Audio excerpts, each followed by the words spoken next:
Kings Peak had been done sometimes I should say, in 2 days. And I have a friend, Tom Spencer, who used to keep track of that sort of thing, and we were pretty sure that people were starting to do these things, lots of peaks around the Uintas in a single day. And but anyway, that came to our attention probably after we did it in a 2-day trip in 1971.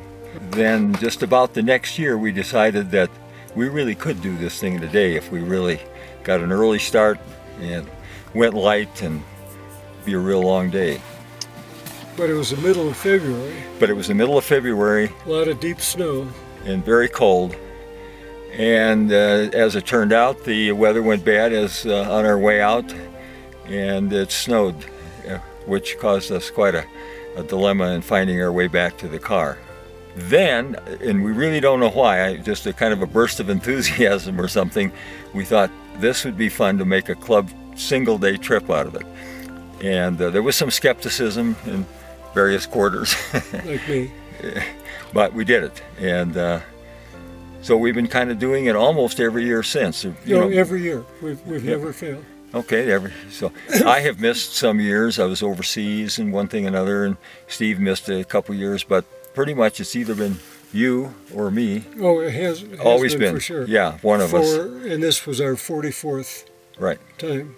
We initially went up the summer trail, and then we eventually just got up here in the early season earlier, and scouted out the creek route, and then that's been our standard route. It's safer and probably faster, and this year is the first year we've had to go back to the summer trail because of accelerated melt out here in the spring.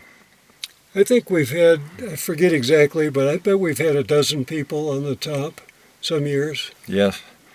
Very early days we had in the upper 30s, maybe almost 40 people on the trip.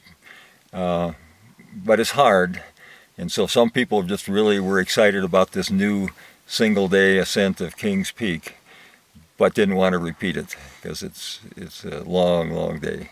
And so now we're down to kind of a core group of maybe about a dozen, up to 20. It's right in that range. What was your ski gear that you had in the first trip? You described some wooden skis. Yeah.